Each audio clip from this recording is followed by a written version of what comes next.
ભગવાનના હાથમાં સૌની જીવન દોરી છે. એ જેમ નચાવે ને એમ આપણે નાચીએ છીએ. એના હાથમાં બધાના નાડી પ્રાણ છે. આપણે તો કઠપૂતળી જેવા કહેવાય. કઠપૂતળીવાળાને ખેલ તમે જોયો છે ક્યારે? કઠપૂતળી નચાવવાવાળા હોય ને એ જે રીતે એનું અંદર યંત્ર ગોઠવી દીધું હોય ને, એ જેમ શરૂ કરે એટલે કઠપૂતળી મંડ્યા નાચવા. એનું અંદર ગોઠવેલું હોય, એ એનો ધંધો હોય એમ. પછી એ જેમ નચાવે ને એમ નાચ્યા કરે. કઠપૂતળી ક્યારે ઊભી રહી જાય કંઈ નક્કી નહીં. માટે આપણે કેવા છીએ? કઠપૂતળીનો ખેલ જેમ માણસો ખેલે છે ને એમ જ આપણે પણ એવા જ છીએ. જો લોયાનો એક પ્રસંગ સાંભળી લઈએ. આ કઠપૂતળીની વાત નીકળી ને એટલે એક વાત યાદ આવી ગઈ. લોયામાં એક પ્રસંગ બની ગયો. મહારાજ લોયા પધારેલા અને ત્યાં એક સલાટ ભક્તને ઘેર ચોકમાં મહારાજે સભા કરી. સભામાં મહારાજ બિરાજતા હતા. ત્યાં તરગાળાની મંડળી આવી. તરગાળાની મંડળી આવીને મહારાજને પગે લાગી અને મહારાજની સામે બધા બેઠા. પહેલાં તો મહારાજે આવકાર આપ્યો, આવો આવો બેસો બેસો, જે કોઈ હોય એને આવકાર તો આપવો પડે ને. પછી બેઠા. ભગવાને હજી તો એમ કહેવાય છે કે આવો બેસો કીધું એ પહેલાં તો એ તરગાળાની મંડળી બોલવા માંડી, સાંભળો સ્વામિનારાયણ બાપા, આ તમારા બધાય ભક્તો, આ બધાય પટેલિયાઓ, દરબારો, બધાય ભગત બધાય છે ને એ આ ગામમાં રહેશે ને, એટલે એ બધા બેઠા છે ને એણે અમને ભૂખે મારી નાખ્યા છે. કે કેમ એમ કહો છો? હે પ્રભુ, ગામો ગામ જઈએ છીએ, કોઈ અમારો ખેલ જોવા આવતા નથી. જે ગામમાં તમારા આ બધા ભક્તો છે ને એ બધા એમ કે અમારા ગામમાં નહીં, અમારા ગામમાં નહીં. તરગાળા એટલે એક ભવાયા જ ગણાય ને આમ એ સમયના ભવાયાને ખેલો આવતા એને તરગાળા કહેવાતા હતા. જે ગામમાં જઈને અમારી આજીવિકા આ છે બાપા, અમારો કોઈ ખેલ જોવે નહીં તો અમને કોણ આપે? તમારા આ બધા ભક્તો તો આ ભવાયા અમારો ખેલ જોતા નથી. એટલે ગામમાં આવી એટલે ગામધણી બાપુ ભગત તમારા એટલે એમ કે અમારા ગામમાં નહીં, અમે ભાંડ ભવાય અમે કાંઈ જોતા નથી, નાટક ચેટક અમે કાંઈ જોતા નથી. માટે જાઓ, વયા જાઓ. અમે જઈએ એટલે રોટલા બોટલા એક દી આપે, પણ પછી આ ખેલ જોવાનું કાંઈ રાખે નહીં. એટલે અમારા બધું આજીવિકામાં આવું થાય છે. માટે ક્યાંક તમે કૃપા કરો મહારાજ, આ તમારા ભક્તો ગામમાં અમને આવવા દે.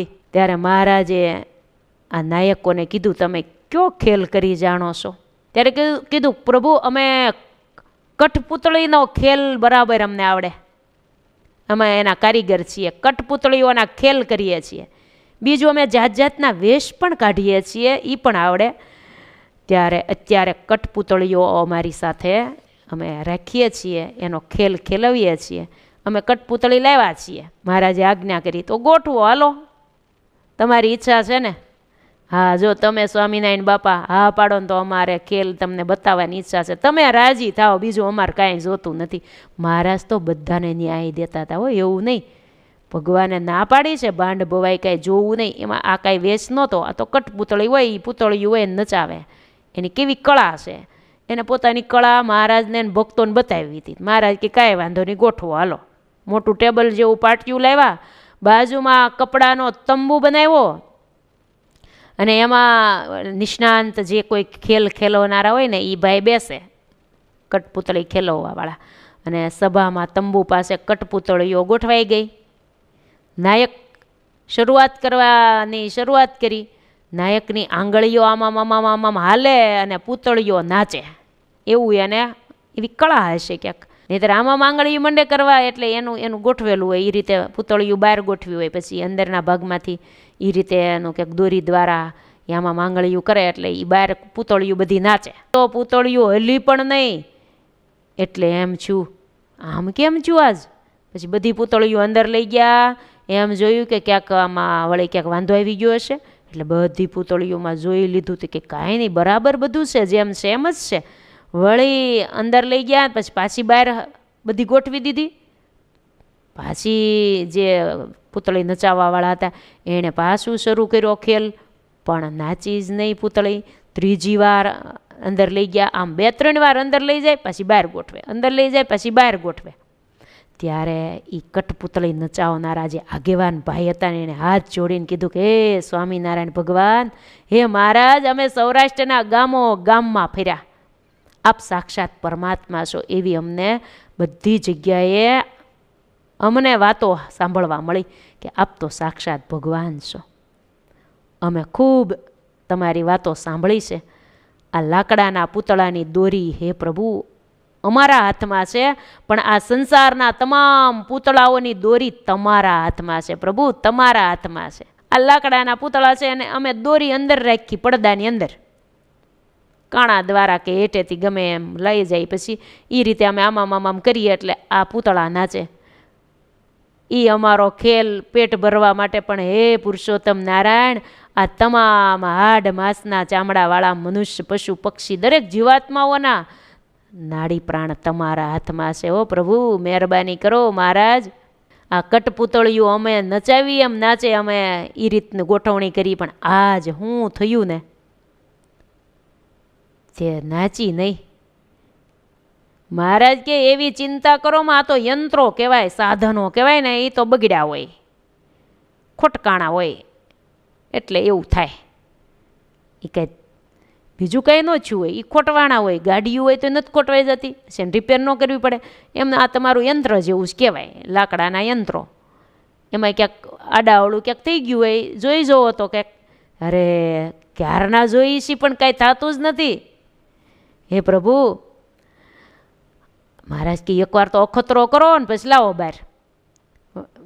વળી પાછી ગોઠવી અંદર લઈ ગયા. પછી તો ભગવાનને નાચવા દેવી હતી ને, એટલે તરત જ નાચવા માંડી. અને એ તો ખુશ થઈ ગયા હોય એ માણસો કે હે પ્રભુ, તમને આજ અમે ઓળખ્યા, આજ અમે તમે ભગવાન છો એવી અમને પૂર્ણ પ્રતીતિ થઈ ગઈ. હો પ્રભુ, આ તમામ જીવ પ્રાણી માત્રના નાડી પ્રાણ તમારા હાથમાં છે. આ લાકડાની પૂતળિયું તમારે નાચવા દેવી નહોતી તો અમે કેટલી મહેનત કરી તો એ ન નાચીને તમે કીધું નાચશે, જાઓ લઈ જાઓ, તો કેવી નાચી. તો એમ જ આ સર્વ જીવ પ્રાણી માત્રના નાડી પ્રાણ તમારા હાથમાં છે. જેમ જેને તમે રાખો એમ જીવ રહી શકે છે. જેને તમે રમાડો એ રમે, જેને તમે દોડાવો એ દોડે, જેને તમે બેસાડો એ બેસે. એક ભજનમાં નથી લખ્યું, રાખના રમકડા મારા રામે રમતા રાખ્યા રે. રાખના રમકડા, રાખના રમકડા એમાં છીએ ને આપણે. ઓલા માટીના તમે રમકડા નાના હોય ત્યારે બનાવ્યા છે. નાના બાળકો પહેલાં રમતા ને ત્યારે એને માટી ભેગી કરે ને થોડીક રાખ નાખે ને બધું ભેગું કરીને રમકડા બનાવે. એ પાછા ક્યારે પાછા ભાંગી તૂટી જાય નક્કી નહીં. એમ આપણે પણ એક પ્રકારના રમકડા છીએ અને હાડ માંસ આ બધું ભેગું થયું છે અંદર. અને ભગવાને આ રમકડા આપણને બનાવીને મૂક્યા છે, એમાં પ્રાણ પૂર્યા છે. આ રમકડું બનાવીને પ્રાણ પૂર્યા. જેમ ચાવી ભરવાના રમકડા આવે છે ને ચાવી ભરે ત્યાં સુધી આમાં પૂતળું આમાં માથું કરે. ચાવી પૂરી થઈ જાય, અમુક સેકન્ડ સુધી મિનિટ સુધી હોય, એ ચાવી પૂરી થઈ જાય એટલે રમકડું ઊભું રહી જાય. તમે જ્યાં આમ આડું પડી ગયું હોય તેમ નામ પડ્યું રહે. એમ જ આપણે છીએ. ભગવાને ચાવી અમુક વર્ષ સુધીની ભરી દીધી છે ને એટલે આ રમકડું દોડ કરે છે. ચાવી પૂરી થઈ જાય એ ભેગું રમકડું ઢળી પડશે, કાંઈ નક્કી નહીં. એટલે શું કહેવાનું, ભગવાન ભજી લ્યો. પ્રભુની રાખના રમકડાની આ ગજબની વાત છે. નાના રમકડાને કોઈ નાના રમકડાને રમાડ્યા કરે છે. એક રમકડું બીજા રમકડાને ઉચકીને લઈ જાય, પછી એ રમકડું મોટું થાય ત્યારે રમકડાને ધક્કો મારી દે. સમજાઈ ગયું તમને આમાં? નાનું રમકડું એટલે નાનું બાળક, એને વળી પછી મોટું રમકડું તેડીને રમાડે. એ પછી નાનું રમકડું મોટું થાય એટલે પછી મોટા ઓલા રમકડાને ધક્કો મારી દે. સમજાઈ ગયું આખી વાત તમને? વૃદ્ધાવસ્થા થાય માતા પિતાની ત્યારે એ નાનું રમકડું માતા પિતાએ તેડીને મોટું કર્યું હોય ને, પછી એ પોતે મોટું થઈ જાય ને રમકડું, પગભર લગ્ન થઈ જાય પછી, એટલે પછી મોટા રમકડા વધારે ઉંમરવાળા એટલે કે માતા પિતાનો ધક્કો મારી દે એટલે એને સાચવે નહીં. એવું જ છે ને. એટલે આપણે બધાએ રમકડાની વિવિધ રમતો આમ જગતમાં ચાલ્યા જ કરે છે. કોઈ રમકડું બગડી જાય તો બીજું રમકડું એને રિપેર કરે, સમજાણું? કોઈ રમકડું માંદું પડી ગયું હોય, ક્યાંક શરીરમાં પ્રોબ્લેમ થયો હોય, બીજું રમકડું રિપેર કરે એટલે ડૉક્ટર પાસે લઈ જાય, અથવા તો ઘરગથ્થુ ઉપચાર કરે. કોકને પેટમાં સારું ન હોય નથી પેટ સોળી દે, કોકને આ પેસુટી સોળી દે, કોકને પગ સોળી દે, કોકને આ તેન થોડોક ઉપચાર ઘેરે કરે. પછી વધારે પડતું રમકડું બગડી ગયું હોય ક્યાં લઈ જાય? ડૉક્ટર પાસે. હવે ડૉક્ટર એની ટ્રીટમેન્ટ કરે. એમાંય રમકડું જો હા હરખું થાય એમ ન હોય, ડૉક્ટર શું કહી દે, હવે આ રમકડું અમારાથી હાજુ હરખું રિપેર થાય એવું નથી, માટે હવે જ્યાં સુધી રમકડું રહે ત્યાં સુધી રાખો, ભગવાન ભરોસે લઈ જાઓ ઘેરે. નથી લઈ આવતા પછી એમ કે હવે ડૉક્ટર રજા આપી દે છે, હવે કાંઈ એક કોઈ ઉપાય હવે લાગુ પડે એમ જ નથી. પછી એની અંત અવસ્થા નજીક. એ રમકડું પછી પૂરું, કોઈ રમકડું હાવ ખલાસ થઈ જાય ત્યારે પછી બીજા રમકડા એને ઠેકાણે કરી આવે, સમજાણું? આ બધી વાત આપણા ઉપરથી જ છે. રમકડું નામ આપ્યું છે કોને? આ શરીરને. પછી બધા ઉપાયો પૂરા થઈ જાય એટલે એક રમકડું પછી એમ નામ અખંડ હુઈ જાય લાંબુ લહ થઈને, એટલે પછી શબ બની જાય. એટલે એ બીજા રમકડા બધા ભેગા થઈને એને ઠેકાણે પાડી આવે, એટલે કે અગ્નિ સંસ્કાર કરી આવે. અને પછી એની શું બની જાય? રાખ. મહારાજે કીધું કે હવે નાચશે, તો એ પૂતળિયું ત્યારે નાચી હો. એનો ખેલ મહારાજે થોડી વાર ચાલવા દીધો. સભામાં સંતો બેઠા હતા. પછી મહારાજે કીધું અમારા ભક્તોને આટલું બધું ઘણો ખેલ એટલો અમે જોઈ લીધો, હવે બસ. પછી બધું સંકેલી લીધું અને મહારાજે લોયાના ભક્તોને કીધું, જુઓ આ બધાએ તમને કારીગરી કેવી બતાવી, એની કળા કેવી સરસ બતાવી, લાવો આપણે હવે એને કંઈક આપીએ.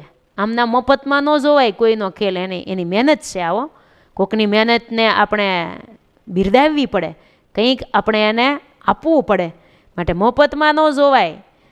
એ સલાટને ઘેર મહારાજ બિરાજ્યા હતા ને, એટલે એમને ત્યાં મહારાજે સંતો ભક્તોની બધાની રસોઈ બનાવી હતી. મહારાજે મિષ્ટાન ભોજન બધું જ સરસ રીતે બધાને ઓલા કઠપુતળીના ખેલવાળા બધા ભાઈઓને જમાડી દીધા હો, પેટ ભરીને બધા જેમાં. બિચારાને આવું કોણ જમાડે? અંદરો અંદર બધા વાતો કરવા માંડ્યા. જોયું ને, એમના સત્સંગીઓ આપણને નાટક રમવાની ના પાડે છે, પણ આ સ્વામિનારાયણ ભગવાન કેવા ડાયા, એણે આપણને કેવા રમાડ્યા. એના ભક્તો આપણને એમ જ કહી દે કે અમારા ગામમાં અમે કોઈ જોતા નથી, વૈયા જાઓ બીજે ગામ વૈયા જાઓ. તો આપણને આજીવિકામાં આપણને અમુક ગામમાં નથી જોતું કોઈ. પણ આ સ્વામિનારાયણ ભગવાન બહુ ડાયા હો, બહુ સમજણા, બહુ વિવેકી હો. એના જેવું કોઈ નહીં. એને જોતા તો આપણી આંખો ઠરે છે. બહુ હૈયામાં હરખ થયો કે આપણો ખેલ આજ સાર્થક થયો. આપણે આપણા પેટને માટે તો બહુ ખેલ કર્યા, પણ આપણે આજ ભગવાનને ખેલ બતાવ્યો. આજ તો ભગવાનપણાની પણ પ્રતીતિ આવી ગઈ બધાને હો. ભગવાન ખેલ જોઈને પણ એને પોતાના સ્વરૂપનું જ્ઞાન કરાવી દીધું. માં જેમ કડવી દવા પાઈને રોગ દૂર કરે ને, એમ પુરુષોત્તમ નારાયણ અનેક જીવોના કલ્યાણ કરવા માટે આજ ભગવાને આ કઠપુતળીના ખેલ જોવાને બાને ભગવાનપણાની પ્રતીતિ એને કરાવી દીધી. એને તરત ખબર પડી ગઈ કે આ ભગવાન છે. ભગવાન માનીને એને ભજવા માંડ્યા. લ્યો, અંદરો અંદર હું વાતો કરે, કેવા સ્વામિનારાયણ ભગવાન દયાળુ છે, કરુણાની મૂર્તિ છે. આપણી કેવી કદર કરી આપણા ખેલની, કેવું સારું ભોજન નાસ્તો જમાડ્યું, આજ પેટ ભરી નાસ્તો જેમાં. ઘણા દિવસથી કાંઈ હરખું ભોજનમાં ઠેકાણું નહોતું મળતું. આજ તો ભગવાને બહુ કૃપા કરી. જમાડ્યા આપણને, આપણો ખેલ આપણે રેમાથી જોયો. વળી ત્યાં એક જણ એના મંડળીમાંથી બોલ્યા, એમ તો ભગવાન બહુ દયાળુ છો, એમને આપણને કાંઈ એમનામ નહીં જવા દે, ખાલી જમાડીને જ પૂરું કરી દે એવા હાવ ભગવાન નથી. જમી લીધું ને એટલે મહારાજે એ મંડળીના નાયકને બાજુમાં બોલાવીને પોતાના ચરણ પાસે એક થાળી પડી હતી. કેમ કે ભગવાનના દર્શન કરવા જે કોઈ આવે ખાલી હાથે તો ન આવે. ભગવાન પાસે બધા ભેટ થાળી મૂકતા હતા ને, એ આખી થાળી મહારાજે ઉપાડીને એના ખેસમાં ઠલવી દીધી કે લ્યો ભાઈ, લ્યો આ તમે લઈ જાઓ, આ ભેટ તમે લઈ જાઓ. ત્યારે કીધું કે હે પ્રભુ, બહુ મોટી દયા કરી તમે. આખી રાત્રિ અમે બરાડા પાડીએ છીએ, આખી રાત્રિ ખેલ કરીએ છીએ, તોય આટલી દક્ષિણા અમને કોઈ ગામમાંથી આપતા નથી હો. મહારાજ કે અમને કાયમ યાદ કરશો ને, અમને કાયમ જો યાદ કરશો તો બીજી મોટી દક્ષિણા પણ અમે આપશું તમને. કાયમ અમારી આ મૂર્તિને યાદ કર્યા કરજો. અને સ્વામિનારાયણ સ્વામિનારાયણ અમારું નામ લીધા કરશો ને તો ભાઈઓ આજ દક્ષિણા અમે આલોકની આપી છે, પણ સાંભળો, તમારો આ દેહનો અંતકાળ આવે ને ત્યારે અમે આથી મોટી દક્ષિણા કાયમ યાદ કરશો ને તો તમારું અમે કલ્યાણ કરશું. એ મોટામાં મોટી દક્ષિણા અમે તમને આપી દીધી કહેવાય. માટે ભક્તવત્સલ પરમાત્મા જ્યાં જ્યાં પધારે ત્યાં જય જયકાર સાથે પોતે મોક્ષની લાણી કરતા જાય છે.